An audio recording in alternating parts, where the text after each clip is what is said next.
진행을 해야죠.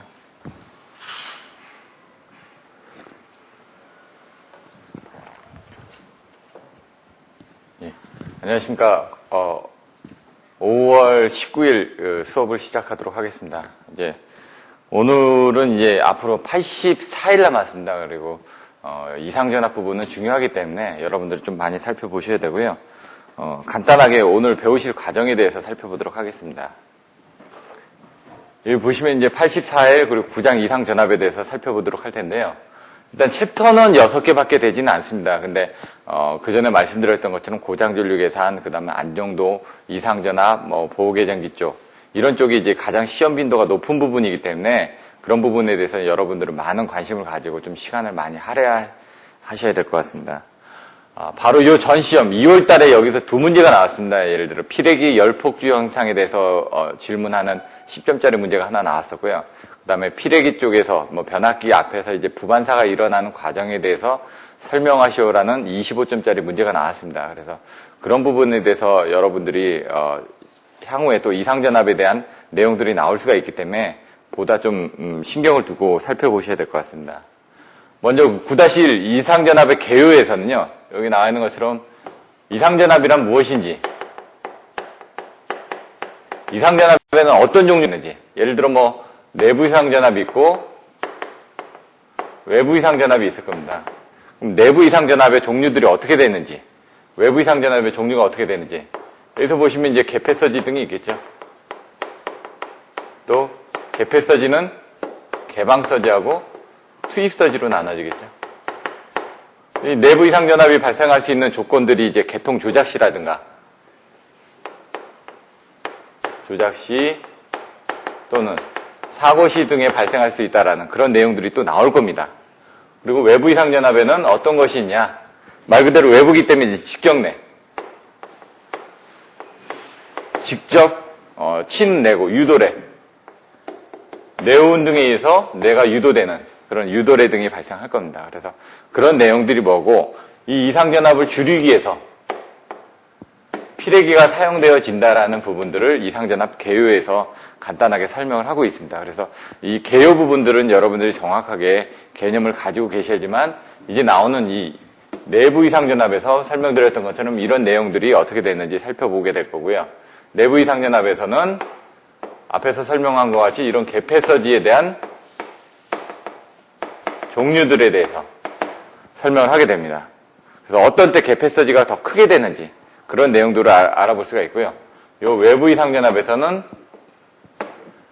외부에 있는 이 직경내, 유도래 이런 것들을 이제 시험을 하다 보니까 나와 있는 것처럼 충격 파형에 대해서 설명을 하게 됩니다. 기준 충격 파형에 대한 종류가 어떻게 되는지, 전압과 전류에 대한, 또 파두장, 파미장 이런 용어들이 나올 거고요. 전압은 어떻게 구성이 되는지, 예를 들어 귀하경점 같은 내용들이 여기 또 나오겠죠. 귀하경점. 이 귀하경점이 어떻게 되는지, 얘 같은 경우는 30에서 90%를 연결하는 부분이고요. 얘 같은 경우는 10%에서 90%를 연결하는 지점이 귀하경점이 되게 됩니다. 그 전압 같은 경우는 파두장이 1.2 곱하기 50 마이크로세크가 되고요. 나중에 파두장의 정의나 파미장의 정의에 대해서는 여러분들이 살펴보도록 하겠습니다. 그 전류 같은 경우는 8 곱하기 20 마이크로세크가 됩니다. 그래서 이런 부분이 어떻게 되는지 나중에 상세하게 살펴보도록 하겠습니다. 그 다음에 이제 진행파의 특성에서는 보시면 진행파라는 게 무엇인지 이제 그림을 그려가지고 그립니다. 진행파에 대한 그림들을 장거리 송전술래의 그림을 분포정수를 했던 것처럼 아니면 집중정수를 했던 것처럼 이렇게 그림을 그려놓고 전하가 충전이 되면서 이렇게 충전이 돼 나가겠죠. 이 충전이 돼 나가는 부분을 이제 진행파로 보고 진행파의 특성들이 어떻게 바뀌어지는지 여기에 따라서 임피던스가 어떻게 바뀌어지는지 그래서 서지 임피던스, 특성 임피던스, 과도 임피던스 여러분들이 옛날에 배우셨던 그런 부분에 대해서 다시 한번 복습을 하게 됩니다. 그래서 이 파동 임피던스 같은 이런 부분들이 어떻게 계산이 되어지는지 살펴보게 됩니다. 그 다음에 진행파에서는 또 반사와 투과가 어떻게 이루어지는지 입사파와 투과파와 반사파의 관계에서 이걸 이제 입사파 들어가니까 넘어가니까 이제 투과 반대로 들어오니까 반사. 이 반사파의 관계가 어떻게 되는지 여러분들이 살펴보게 되겠습니다. 그래서 여기서 이제 변이점에서 전압과 전류에 대한 부분들이 각각 어떻게 변화가 되는지 그런 부분을 살펴보게 되고요. 그 다음에 종단이 개방이 되어 있거나 이와 같이 개방이 되어 있거나 또는 접지가 되어 있거나 하는 경우 이 전압과 전류에 대한 내용들이 또 어떻게 바뀌어지는지 그런 내용들을 또 살펴보게 됩니다. 그리고 간단한 예제를 통해서 그런 부분을 정확하게 이해를 하시게 되고요. 그 다음 이상전압 방지 대책.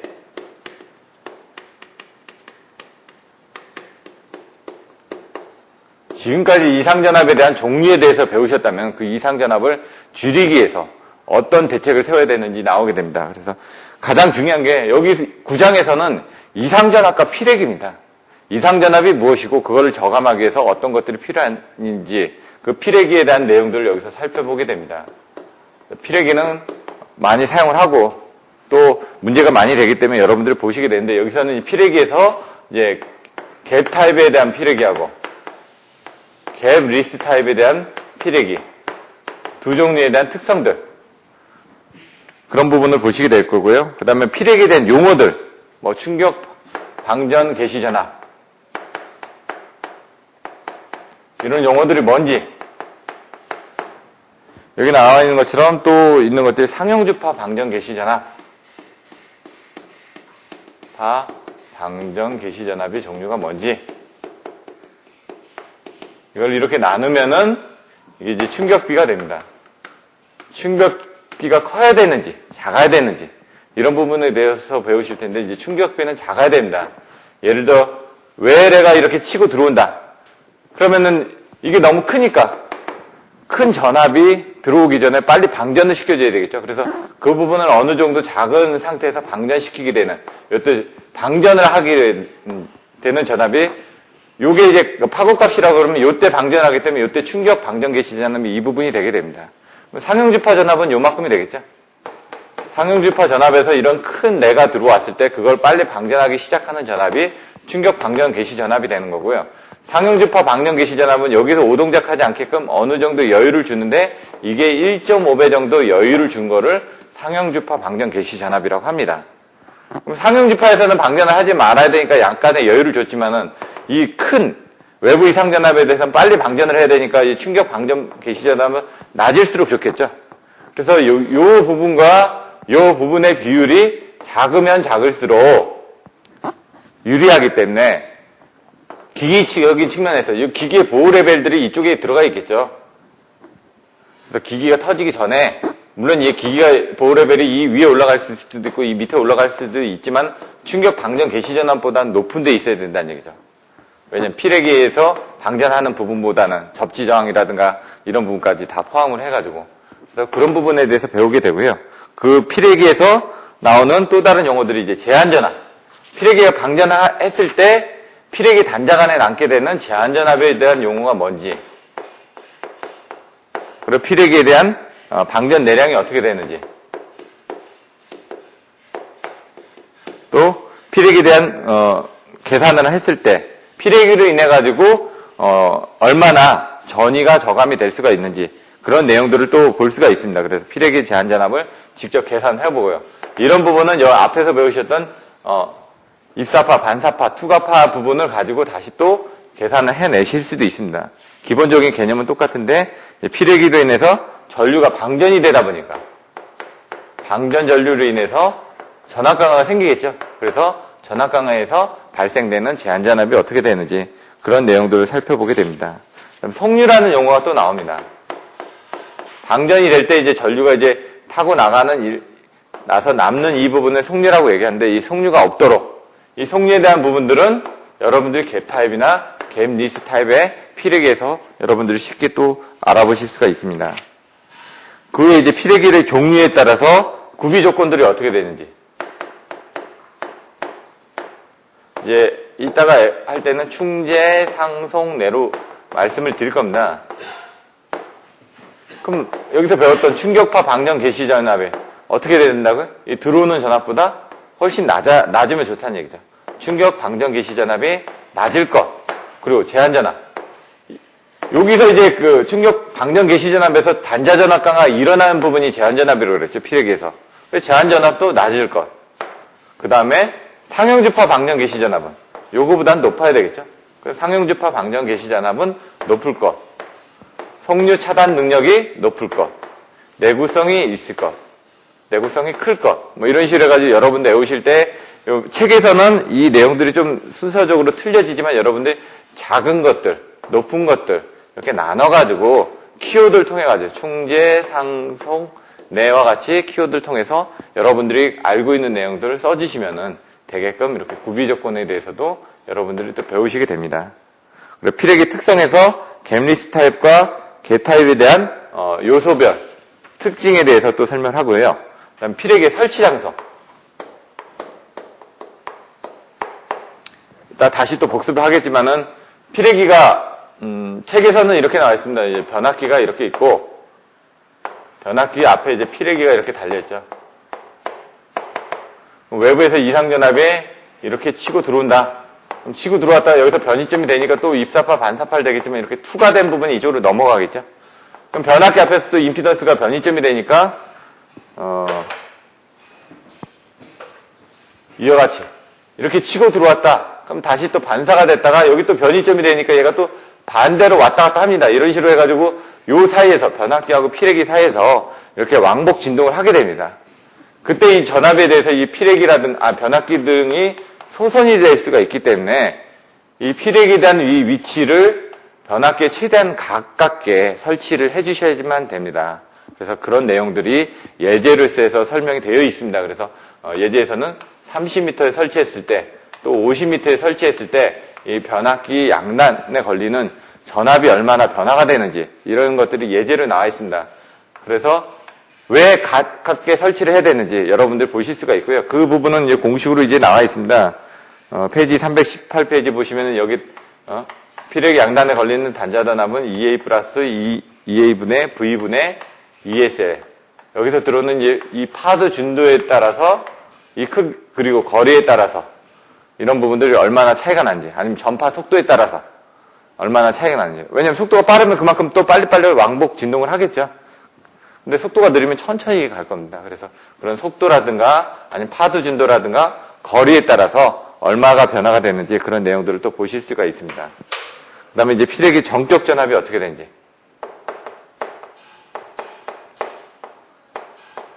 여기서 이제 기준 충격 절연 강도라는 BIR에 대해서 설명합니다. 베이직 임펄스 인슐레이션 레벨. 베이직 임펄스 인슐레이션 레벨 해가지고 기준 임펄스 충격 인슐레이션 절연 레벨 강도 해가지고 기준 충격 절연 강도에 대해서 배우시고요. 그런 부분에 대해서 예를 들어 140호 차단기 같은 경우 어떻게 선정이 되는지 상형주파 방정 개시 전압에 대해서 아니면 충격파 방정 개시 전압에 대한 그런 부분들이 또 뒤에 표로 나와 있습니다. 그래서 거기서 140호 같은 경우 154 나누기 1.2를 하면 이게 140 정도가 나오거든요.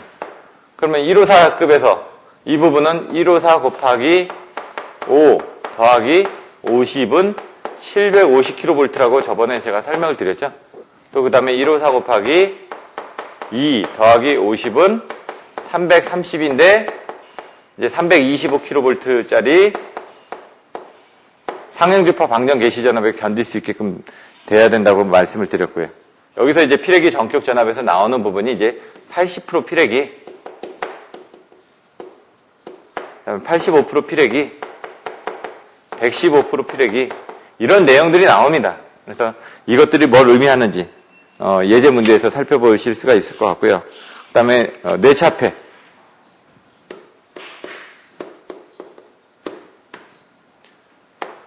혈탑이 있으면은 혈탑의 위에 하나, 둘, 뭐, 이 옵셋에 따라서 이게 틀려지겠죠. A, B, C 해가지고, 여기 이제 가공지선에 차폐를 해가지고, 어떤 것들을 할 수 있는지, 직경례에 대한 차폐,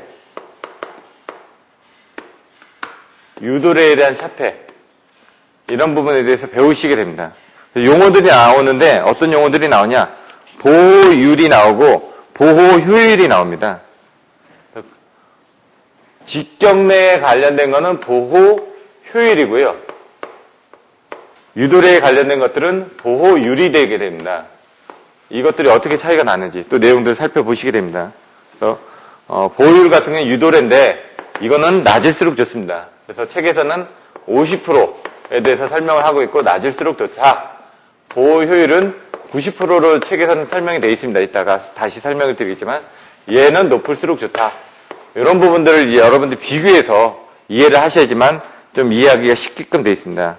그리고 가공지선에 대한 OPGW 그런 부분에 대한 설명들이 또 나와 있습니다. 그리고 이제 섬락, 역섬락, 경간 역섬락 등에 대해서 설명을 하게 되는데요. 이때는 여러분들이 그냥 그림을 하나 그려가지고 보시면 됩니다. 철탑에 뭐 가공지선이 2회선이 달려있다. 그러면 이렇게 가겠죠. 거기에 이제 상부, 그 다음에 중부, 철탑이 또 달려있을 거고요. 제가 그림 잘못 그렸네. 뭐 하부 해가지고 또 철탑이 달려있을 겁니다. 그럼 여기에 대한 뭐 보호각이라든가 차폐각이라든가 이런 부분에 대한 내용도 나오지만 예를 들어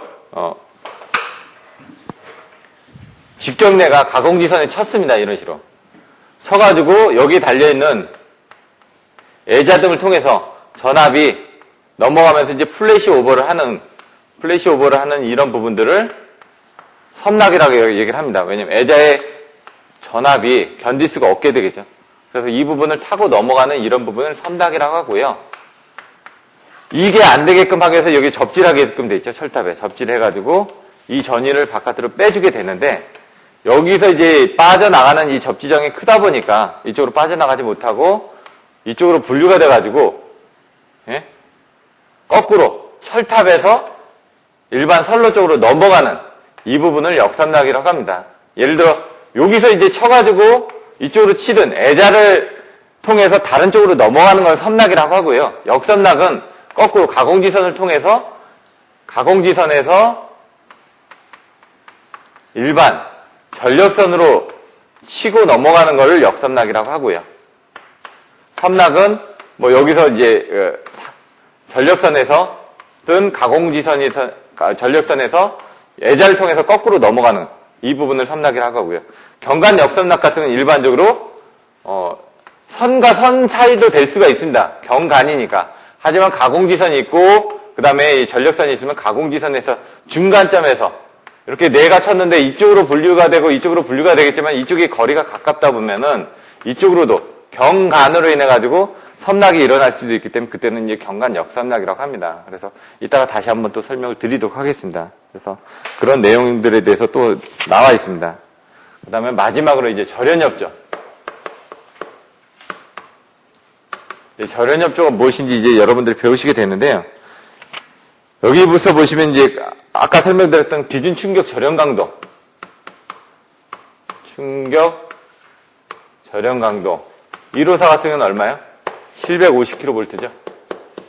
그 다음에 상용주파 시험전압이 아까 설명드렸던 것처럼 320kV가 어떻게 나오는지 325kV가 이렇게 나옵니다. 그래서 이 두 개를 가지고 이제 기기들은 시험을 하게 됩니다. 그래서 이런 것들을 또 어떻게 시험을 하고 어떤 식으로 협조를 봐야 되는지. 왜냐면은 기기들이 여기서 뇌 같은 게 쳤을 때 견딜 수 있게끔 하기 위해서 이 선로에 연결되어 있는 그런 기기들에 대한 절연 부분을 정확하게 이제 줄여준다는 얘기죠. 그래서 아까 BIL에서 나왔던 것처럼 전절연. 그 전에 설명을 드렸을 겁니다. 6장에서. 전절연, 단절연, 저감절연, 균등절연을 통해서 기기들을 절연을 해서 그 기기들 간의 협조를 보겠다는 얘기입니다.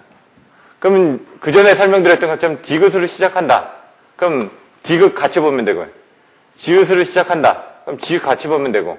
이렇게 설명을 드렸죠. 전절연하고 단절연하고 저감절연하고 균등절연하고 차이가 어떻게 됐는지 저번에 설명드렸던 그런 부분을 시간이 되면 다시 한번 설명을 드리고요. 그다음에 이런 것들에 대해서 보호를 하기 위해서 어디에서 보호를 하느냐. 이런 송전선로 해서 보호를 할 수도 있고요. 그다음에 여기에 연결되어 있는 변전소가 있겠죠. 이 변전소에서 보호를 할 수도 있고요. 변전소 이 이후에 배전선에 대해서도 보호를 할 수도 있을 겁니다. 그래서 송전선인지 변전소 쪽인지 배전선 쪽인지에 따라서 절연협조를 어떻게 해야 되는지, 가공지선을 설치를 한다든가, 여기 나와 있는 것들이 가공지선을 설치한다든가, 피레기를 설치한다든가. 왜? 여기서 절연협조라는 건 전부 다 이상전압에 대해서 대책을 세우는 거거든요. 이번 장이 이상전압이기 때문에 여러분들이 아셔야 되는 게 이상전압하고 피레기에 대해서만 여러분들이 정확하게 알고 계시면 됩니다. 이상전압의 개념이 뭔지, 피레기에 대한 개념이 뭔지, 거기에 사용되는 용어들이 어떻게 되는지, 그럼 이상전압에 대해서 견딜 수 있게끔 절연협조를 해야 되니까 가공지선을 설치해가지고 직경내나 유도래 같은 것들을 방전을 시키면 되겠죠. 피레기를 통해서 방전을 시킬 수도 있겠죠. 근데 그 피레기는 외부에 관련된 이상전압에 대해서 방전하는 걸 피레기라고 얘기를 하고요. 내부 이상전압에 대해서 방전하는 걸 그 서지 옵서버라고 얘기를 하고요. 이런 식으로 용어들이 좀 틀립니다. 저압 쪽에서 나가는 부분을 서지 프로텍터 디바이스라고 얘기를 하고요. 그래서 각각의 크기라든가 이런 부분에 따라서 방전하는 특성들이 틀려지기 때문에 이와 같이 부르고 있습니다. 그래서 절연 설계를 어떻게 해야 되는지 이런 내용들에 대해서 살펴보게 됩니다. 그래서 이런 전체적인 내용을 설명을 드렸고요. 이제 9-1 이상전압의 개요부터 해가지고 다시 한번 자세하게 설명을 드려보도록 하겠습니다.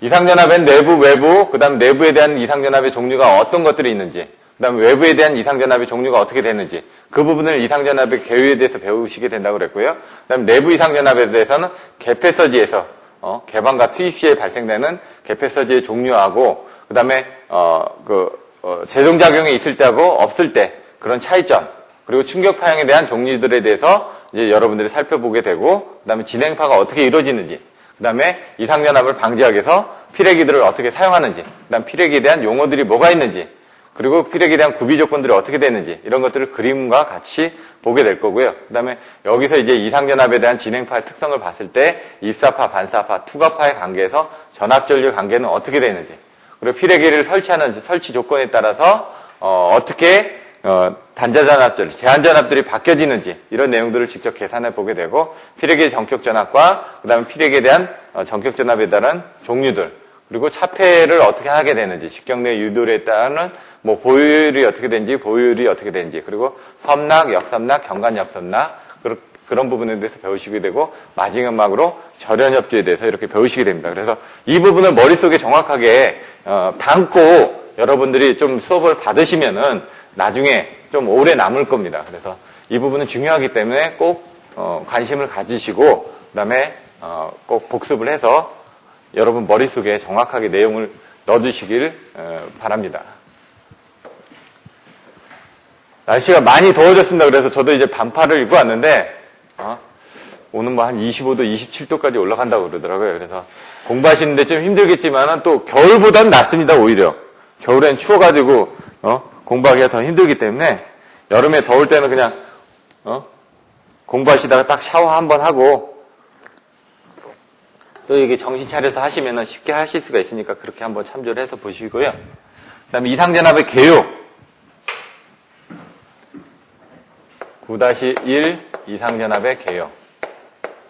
앞에서 요약해서 설명드렸던 것처럼 이상전압이란 무엇인지 책에 보시면은 페이지 357페이지입니다.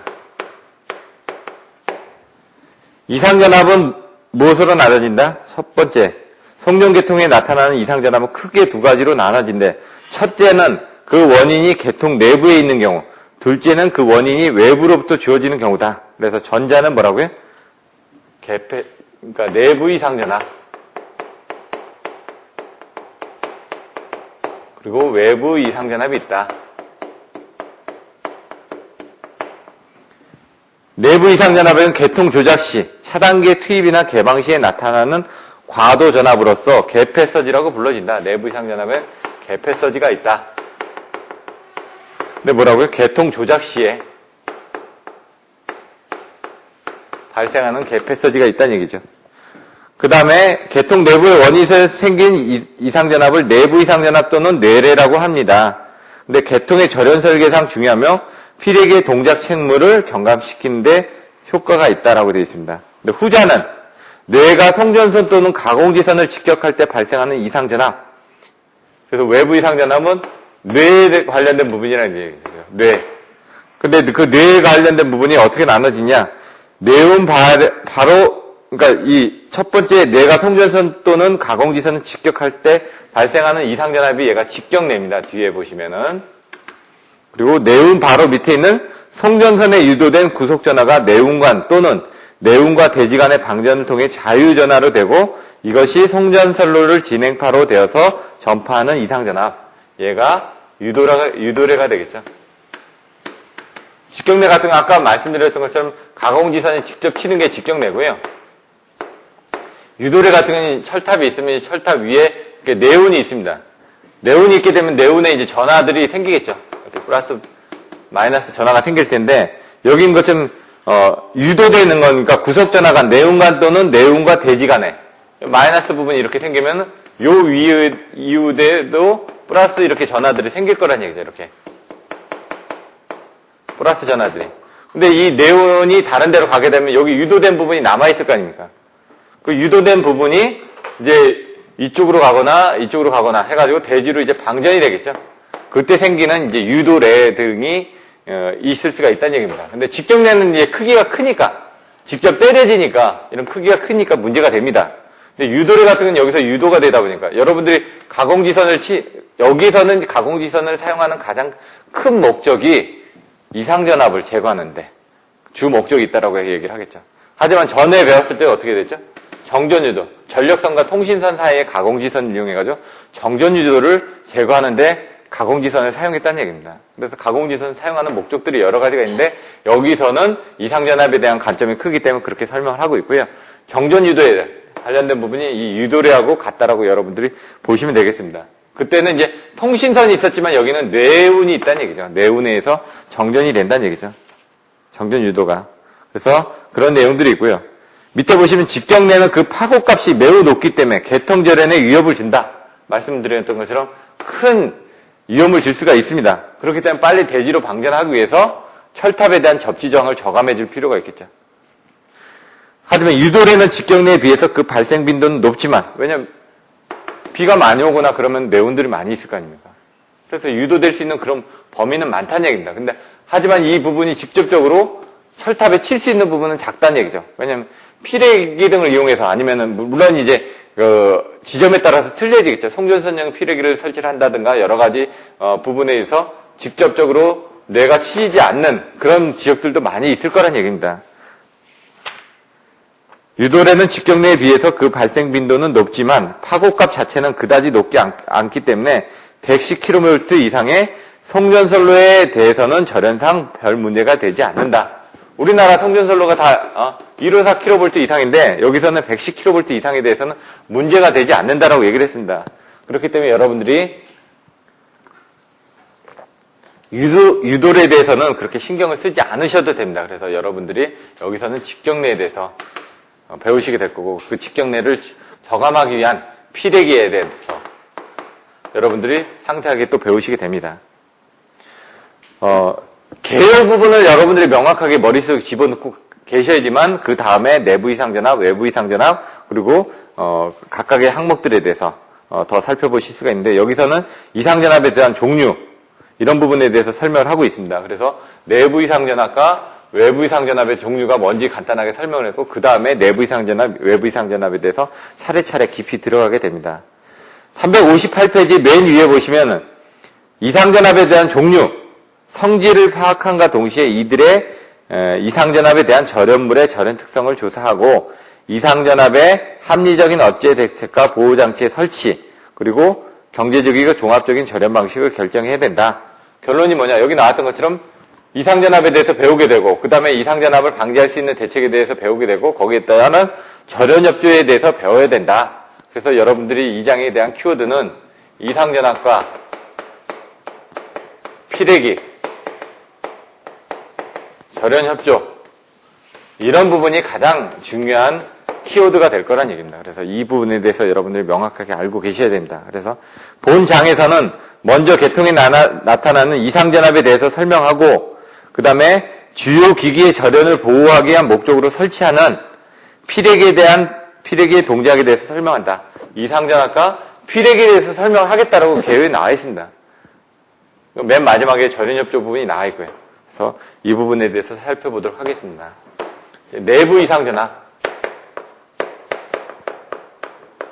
앞에서 설명한 것처럼 내부 이상전압은 개폐 서지라든가 아니면 개통조작 시 또는 사고 시 발생하는 내부에서 발생하는 겁니다. 외부에서 직격내한 부분이 아니고. 그래서 보시면은 어떻게 된다.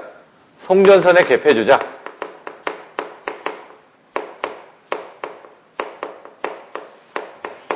또 고조파 전압의 존재, 기기의 배치와 중성점의 접지 방식 등에 따라 내부 이상전압이 발생한다. 근데 가장 중요한 게 이제 개폐 조작 시와 또 고장 발생 시로 나눠집니다. 사고 시로. 내부에서. 이때 또 나눠지는 부분들 이제 두 가지로 이렇게 책에 보시면 예제가 나와 있습니다. 첫 번째, 표 9-1에 종류에 대해서 나옵니다. 이런 부분에 대해서는 여러분들이 외우시는 방법밖에 없습니다. 처음에는 일단. 그리고 나서 각각에 대해서 이해를 해 주셔야 되는데, 여기서는 이제 책에 있는 내용 정도만 제가 설명을 드리고, 이제 배포해 드리는 자료를 가지고 보시면은 좀 더 상세하게 그런 내용들에 대해서 알아보실 수가 있습니다. 과도 진동 전압에 대한 부분이 있고요. 과도 진동 전압에 대한 부분이 있고, 범위를 나누자면은, 이렇게. 또 하나가 이제 상용주파 지속 전압.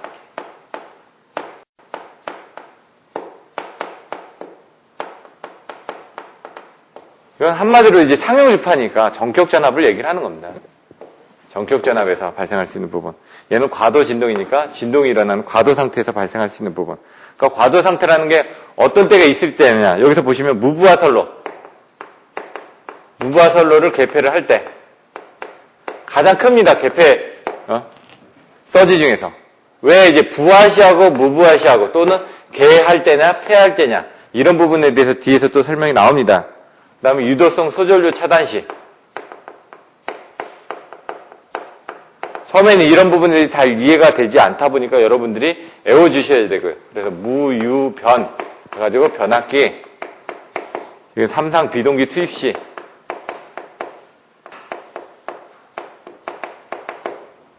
변압기 같은 경우는 예를 들어 지금 투입을 할 때 여자 전류가 발생하는데 그런 여자 전류에 관련된 내용들을 나오는 겁니다.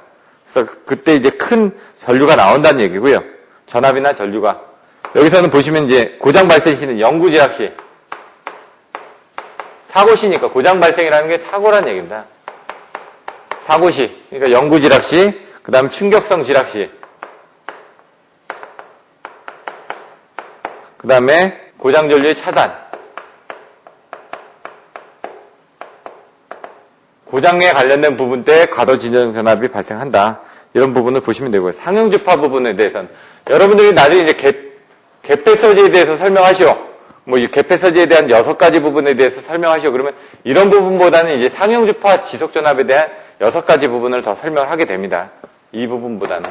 근데 이 표로서 전체적인 내용을 써주시고 이 부분은 과도시기 때문에 평상시 때는 발생하지 않는다는 얘기죠.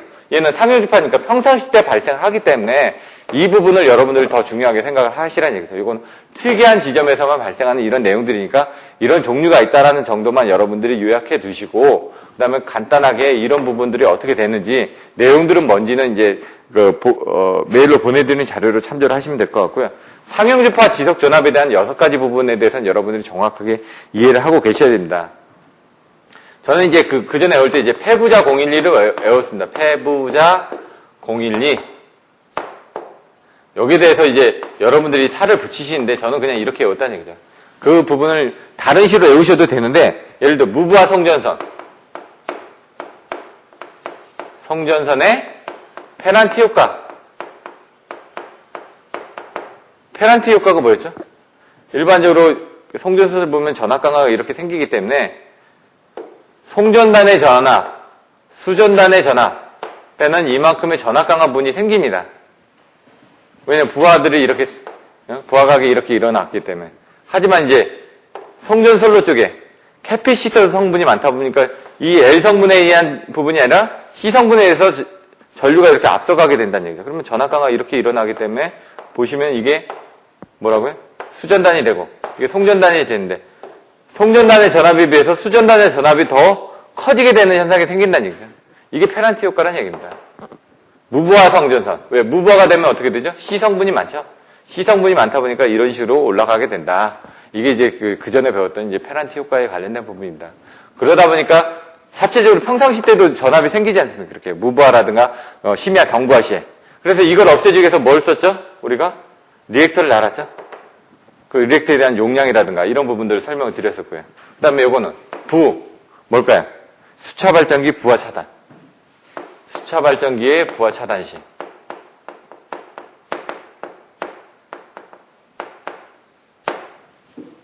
발전기가 잘 돌고 있었는데 이걸 끊어버렸습니다. 사고가 났습니다. 그러면 그 전에 봤던 것처럼 임피던스가 0.2, 그 다음에 0.3, 1.0 해가지고 고장 전류가 이렇게 줄어든다는 얘기죠. 이게 뭐라고요? 차가도, 과도, 동기 리액턴스. 그래서 차가도하고 과도하고 동기 리액턴스에 따라서 임피던스가 시간에 따라서 변화된다고 말씀드렸습니다. 그렇기 때문에 고장 전류도 이와 같이 처음에는 급격하게 감소를 하지 못하고 나중에 가서 급격하게 감소를 하게 된다는 얘기죠. 그래서 이 부분에 따라서 0.2, 0.3, 1.0이라는 부분이 리액턴스 부분이 됩니다. 그래서 마찬가지로 수차 발전기가 부하가 차단되면 끊어진 거하고 똑같죠.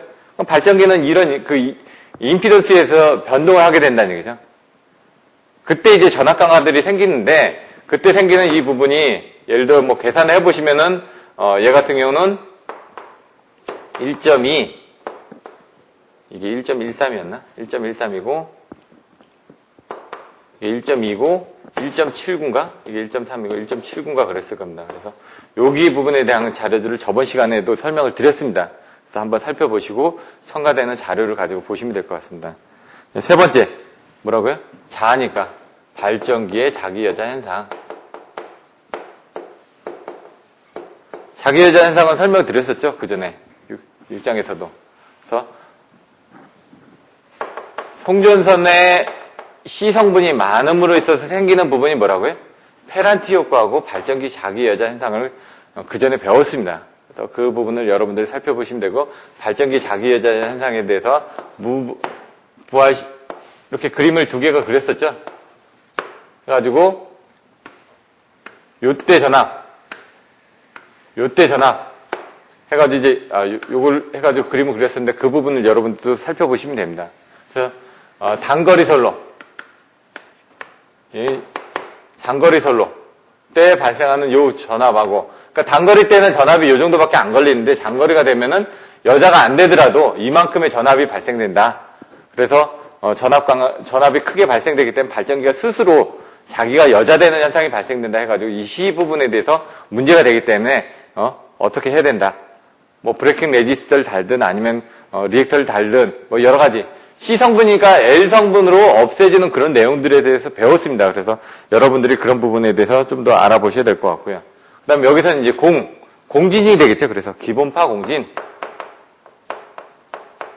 여기 나온 것처럼 고조파 공진. 공자. 1, 2. 이거는 소호 리액터를 보시면 되죠. 소호 리액터의 일선, 단선. 이건 마찬가지 소호 리액터의 이계통 변화. 공하면 이제 공진을 기본파하고 고조파에 대한 공진이 있다라고 이렇게 외우시면 되고 2는 소호 리액터에 대해서 일선, 단선이라든가 이계통 변화로 해가지고 여러분들이 외워서 써주시면 되고요. 그러니까 모르더라도 여러분들이 이런 키워드를 가져요. 저는 이제 무유변 영충고로 그냥 외워버렸습니다. 무유변 영충고로 외우고 폐부자 012 이렇게 해가지고 이 표를 여러분들이 답안지 안에 써주셔야 됩니다. 일단 이상전압에 대해서는 종류가 이렇게 돼 있다. 그리고 예를 들어 상용주파 이상전압의 개폐서지에 대해서 쓰시오. 그럼 개폐서지에 대해서 또 설명을 해줘야 되겠죠. 그러면은 개방할 때 아니면 또 폐로할 때 또 투입서지하고 개방서지에 대해서 또 분류를 해가지고 또 설명하게 되고 이런 내용들이 또 나오게 됩니다. 그래서 이런 부분들에 대한 자료들은 보내드릴 테니까 한번 참조를 하시면 될 것 같고요. 그다음 책에 있는 내용들을 이제 위주로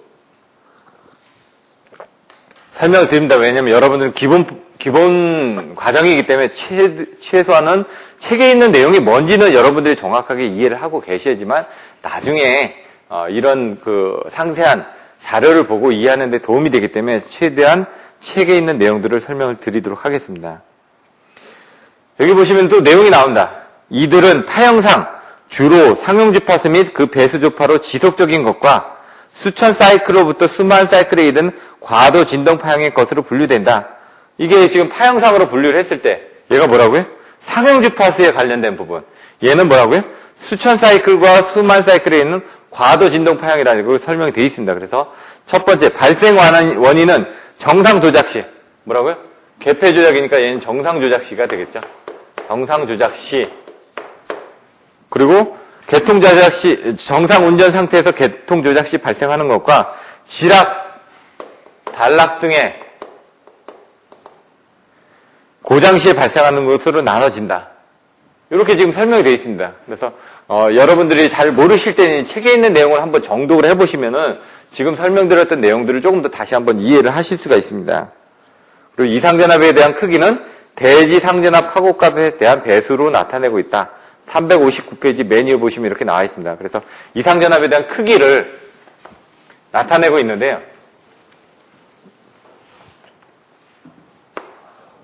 표 9-2 이상전압의 크기. 이상전압의 크기를 보시면은 접지기에 따라서 틀려집니다. 앞에서 보시면 이제 접지에 관련된 그런 부분들이 나와 있는데 여기 보시면 예를 들어 개통 이상전압은 이것도 외워주셔야 됩니다. 이상전압은 어떻게 바뀌어지느냐. 여기 나와 있는 것처럼 A, B, C, D 해가지고 나중에 결론이 나오죠. 그래서 딱 보시면 이제 패턴이 있습니다. 이 패턴만 여러분들이 알고 계시면 됩니다. 이렇게. 개통 이상전압이 뭐라고요? 여기 나와 있는 것처럼 유효접지계, 그 다음에 저항접지계, 그 다음에 비접지계 이렇게 나눠지겠죠. 유효접지계라는 게 바로 직접접지 계통이라는 얘기죠. 이건 직접접지냐, 저항접지냐, 비접지냐로 나눠진다는 얘기죠. 이렇게. 거기서 나눠지는데 아까 설명드렸던 건 좀 각각들이 이렇게 나눠질 겁니다. 이렇게. 뭐로 나눠진다고요? 개폐서지 부분하고 상용주파 부분에 대해서 나눠진다는 얘기죠. 똑같이 여기도 개폐, 상용, 여기도 개폐, 상용 나눠진데 법칙이 뭐라고요? 여기 딱 보면 A 베이스가 뭐고 B 베이스가 뭐고 C 베이스가 뭐고 D 베이스가 뭐고 해가지고 실질적으로 나와지는 이 부분들에 대한 것들을 여러분들이 정확하게 의미가 뭔지를 아셔야 된다는 얘기입니다. 딱 보시면 페널티 효과, B번에 대한 것들은 다 똑같습니다. 페널티 1.05, 1.05, 1.05, 1.05, 1.05 다 페널티 효과는 1.05밖에 안 나온다는 얘기입니다. 그럼 개폐서지에 대한 충격파에 대한 개수, 충격파 개수 이건 개폐서지에 관련된 부분이니까 개폐서지만 해당된다는 얘기입니다. 그래서 여기 보시면 얘는 1.414 루트 2배, 루트 2배, 루트 2배 이렇게 없고요. 그럼 요거만 이제 알고 계셔도 여러분들이 편하게 된다는 얘기죠. 개폐서지에 대한 파괴율, 충격파의 개수는 1.1배였었네. 죄송합니다. 요게 밑에 1.1배고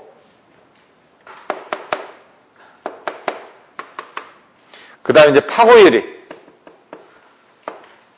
루트 2배, 루트 2배, 1.414니까 루트 2배 이렇게 됩니다.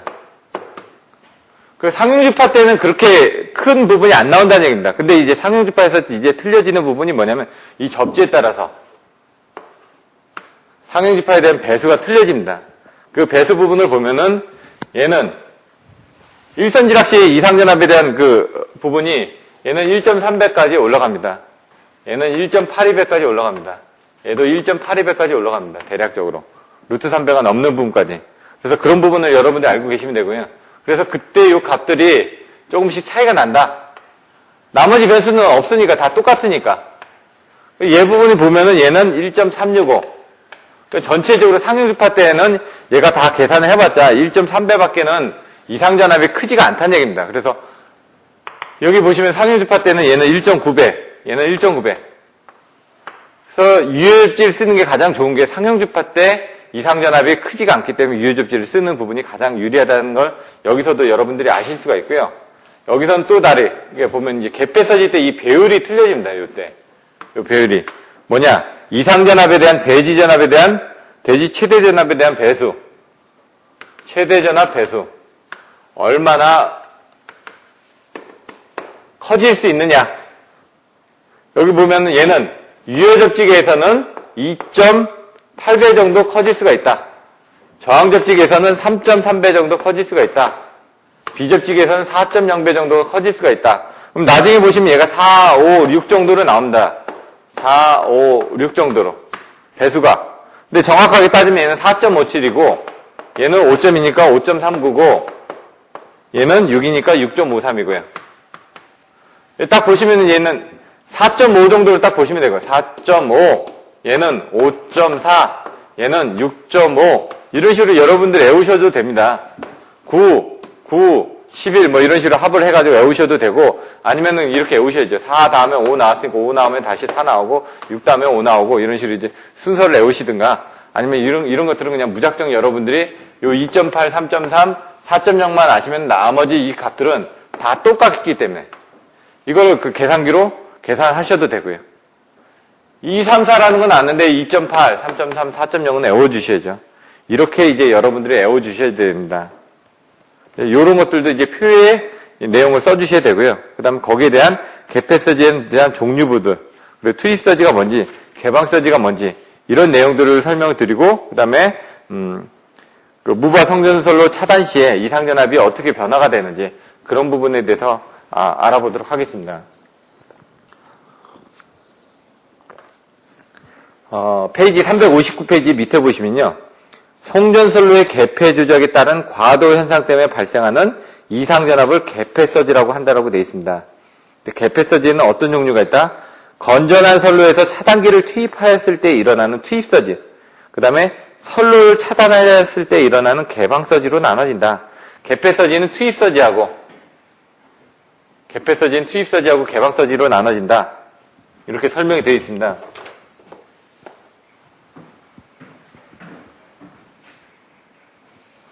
그럼 개폐서지에 대한 종류들을 보고 그 다음에 거기에 대한 이상전압이 어떻게 변화가 되는지 이런 부분에 대해서 설명을 해야 되는데 책에서는 그런 내용들은 자세하게 나와 있지는 않고요. 그냥 개념 정도만 나와 있는데 서브노트로 나눠진 자리에서 보시면은 개폐서지에서 어떻게 이제 투입서지가 어떻게 변화가 되는지 전압과 전류가 어떻게 전반사, 부반사, 정반사를 하게 되는지 그런 내용들을 나타내고 있습니다. 그래서 그런 부분을 추후 참조를 해서 보시면 될 것 같고요. 여기 나와 있는 것은 개폐서지에 대한 종류가 두 가지로 나눠진다고 되어 있습니다. 뭐라고요? 투입했을 때 일어나는 투입서지, 차단했을 때 일어나는 개방서지, 이 두 가지로 나눠진다고 되어 있습니다. 근데 어떤 때 이게 이 개폐서지가 큰지, 투입했을 때 큰지, 개방했을 때 큰지, 아니면 부하가 걸려있을 때 큰지, 아니면 무부하가 걸려있을 때 큰지, 부하신지, 무부하신지, 이런 것들을 따져보겠다는 얘기입니다. 그래서 가장 악조건이 어떤 때냐, 그 내용이 나와 있습니다. 359페이지 맨 밑에 보시면은, 회로를 투입했을 때보다는 개방하는 쪽이, 이쪽이 좀 더 크다는 얘기죠. 투입했을 때보다는 개방하는 쪽이, 그리고 부하가 있는 회로를 개방하는 것보다 무부하에 있는 회로를 개방했을 때 이때 큰다는 얘기죠. 그러니까 무부하 개방 시때가 이상전압에 대한 개폐서지가 가장 크다는 얘기죠. 이상전압에 대한 종류에서는 이제 개폐서지하고 직경내 유도례 등이 나왔으니까 이상전압의 개폐서지가 가장 큰 경우는 무부하 송전선로 차단 시 이제 나옵니다. 이제 뒤에. 그래서 밑에 보시면 이상전압이 가장 큰 경우는 무부하 송전선 충전전류 차단 시.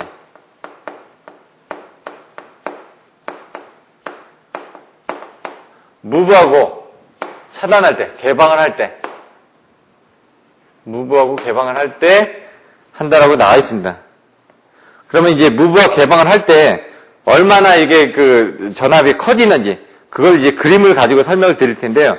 이때 제동작용이 있을 때하고 없을 때 부분을 이제 그림을 그려서 설명을 드립니다. 그러면은 먼저 간단하게 여기 책에 있는 내용들을 설명드리면은 그림을 딱 보시면 발전기가 있고요. 여기에 변압기가 있고요. 여기에 차단기가 있고요. 여기 선로가 있습니다.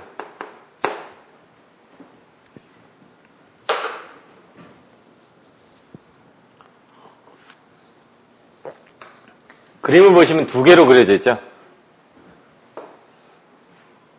제동작용이 있을 때하고 없을 때하고 보시면은 전류가 있고요. 전압이 있습니다. 이렇게 여기도 마찬가지로 전류가 있고 전압이 있습니다. 전압, 전류. 이 그림이 의미한 게 뭔지를 이제 설명을 드릴 텐데요. 여기 보시면 얘는 이렇게 반사이클 후에 여기를 변압기 측 전압이라고 얘기를 했습니다. 변압기 측.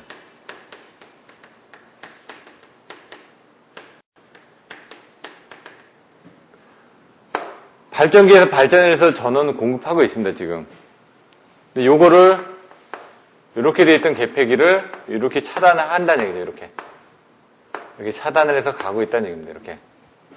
그럼 선로 쪽을 차단하니까 이쪽은 이제, 선로 쪽은 전압이 죽어버리겠죠. 근데 변압기 쪽은 전압이 계속 있을 겁니다. 이렇게 계속 발생하니까. 그 부분에 대한 변압기 축이 계속 변화를 하는 거고, 선로 측은 여기 있다가 이제 없어지는데, 그때 이제 선로에 대한 전압과 변압기 측에 대한 전압이 서로 같아지려고 이제 쫓아가다 보니까 이런 문제점이 발생한다는 얘기인데 그 부분이 어떻게 되는지를 설명을 드리겠습니다.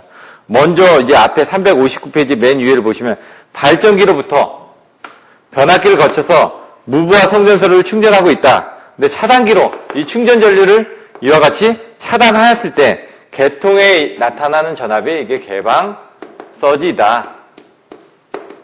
이 차단기를 개방하기 전에는 선로에는 발전기 단자 전압에 대해서 90도로 위상이 앞선 충전 전류가 흐르고 있다.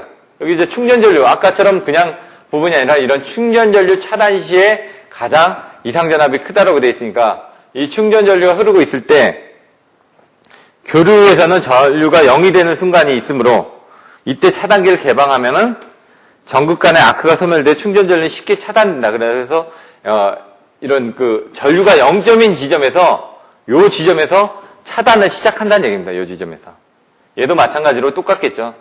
근데 여기는 이제 제동작용이 있을 때하고 없을 때 부분인데 먼저 없을 때 부분을 가지고 설명을 드리고 그다음에 제동작용이 있을 때를 가지고 이제 설명을 드리도록 하겠습니다.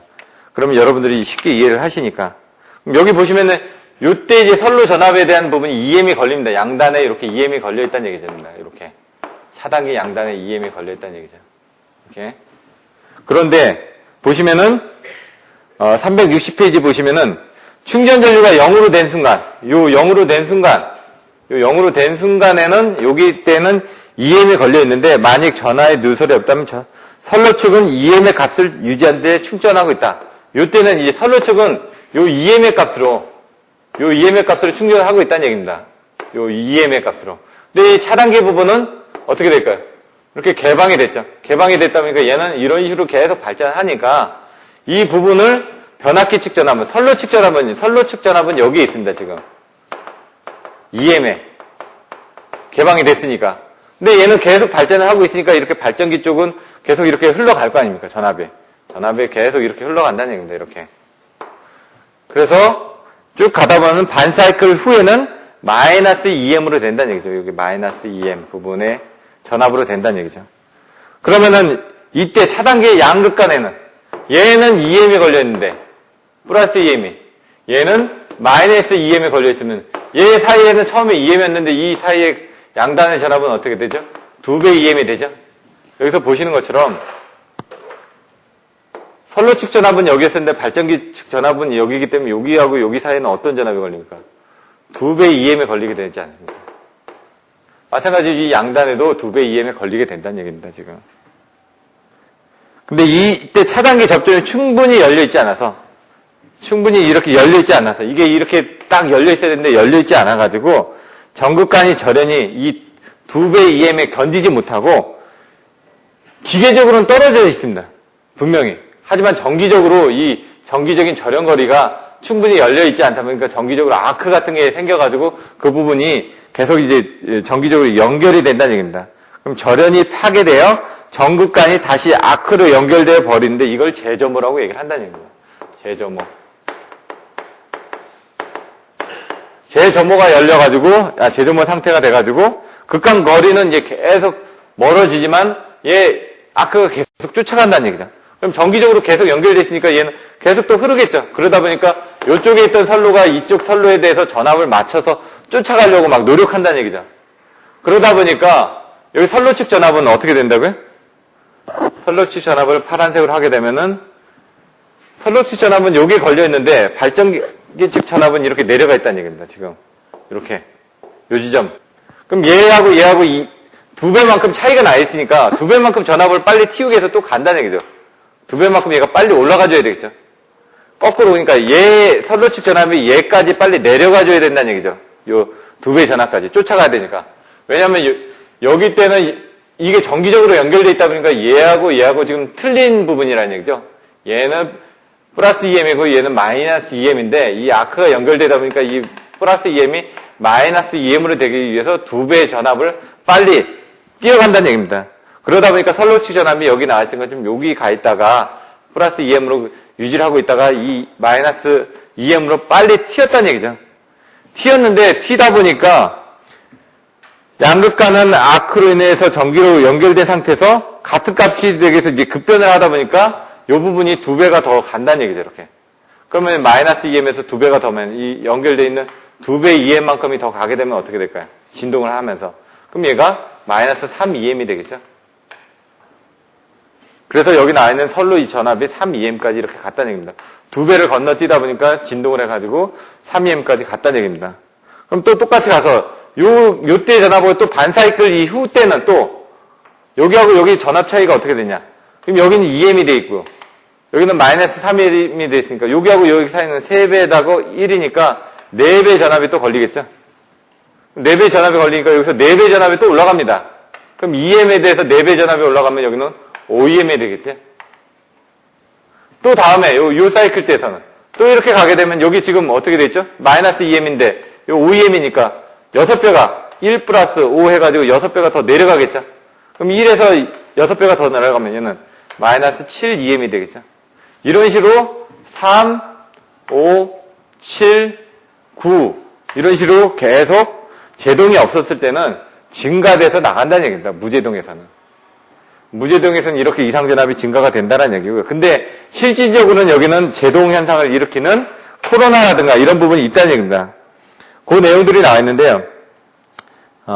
페이지 360페이지 맨 밑에 보시면 양극간은 제조모 밑에 양극간은 아크에 의해서 정기적으로 연결된 상태에서 전원 측 전압과 선로 측 전압은 같은 값이 되어야 하므로 선로 측 전압은 EM으로부터 마이너스 EM으로 급변하지 않으면 안 된다. 이 순간에 과도 진동 전압이 나타나서 마이너스 EM을 중심으로 2EM을 진폭으로 하는 고주파 진동을 발생해서 최대 3EM인 이상전압이 발생하게 된다. 여기서처럼 아까처럼 선로 측 전압은 EM이었는데 발전기 측 전압이 마이너스 EM이다 보니까 2배의 전압을 급변을 하다 보니까 마이너스 최대 3EM에 대한 이상전압이 발생된다는 얘기입니다. 그래서 여기 뭐 플러스 마이너스 한 부분을 여러분 헷갈리실 때는 이 그림으로 이해를 해주시면 되고요. 그러나 이제 진동 전류대에 의한 손실 때문에 과도 진동은 급격하게 감소해서 상형주파 전류의 0점으로 아크가 소멸된다. 그렇게 나와 있고요. 실질적으로 페이지 361페이지 밑에 보시면 그러나 실제로는 회로에 저항이라든지 코로나 등이 존재하기 때문에 제동작용이 생겨가지고 여기서처럼 이렇게 안 커지고 제동작용이 생기기 때문에 그때는 어떻게 된다? 보시는 것처럼 전류가 발전기 측 전압은 이런 식으로 이제 가겠죠. 발전기 측 전압이 가는데 얘 보면 선로 측 전압은 어떻게 여기서 이쪽으로 급변해가지고 빨리 떨어졌지만 빨리 떨어져서 얘처럼 2배의 진동이 되는 게 아니라 얘가 진동이 돼서 계속 유도가 되는 게 아니라 여기서 이제 손실이 있으니까 저항이라든가 그런 손실이 있기 때문에 이렇게 유도해서 가지 않고 여기서 조금씩 감소를 해가지고 다시 이렇게 타고 올라갔다가 여기서 또 올라갔다가 또 오면은 또 조금씩 이런 식으로 감소를 해가지고 마이너스 3, 2m 이상으로는 커지지가 않는다는 얘기입니다. 여기 나와 있는 것처럼 이렇게 감소했다가 다시 또 선로측 전압이 됐다가 다시 또 감소했다가 이렇게 되는 부분을 설명을 하고 있습니다. 그래서 이 부분은 제동작용이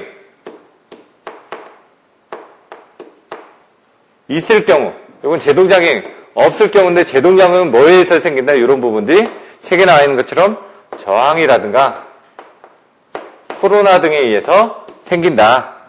이렇게 되어 있습니다. 밑에 보시면은 현재 차단기 성능으로 볼 때 이와 같은 제조물을 일으킨다는 염려는 없다. 왜? 여기서 극간의 절연이 파괴가 돼가지고 여기서 소모가 되지 않고 하는 이 제조물을 일으킬 만한 그런 부분은 없다는 얘기입니다. 차단기 성능 때문에. 그래서 개방서지의 크기는 뭐라고요? 제조물을 일으킬 염려가 없으니까 이런 무제동인 현상이 발생되지 않고 이런 제동작용이 있었을 때 현상이 발생되다 보니까 이때 이제 최대한 나타날 수 있는 이런 부분이 뭐라고요? 상규 대지전압의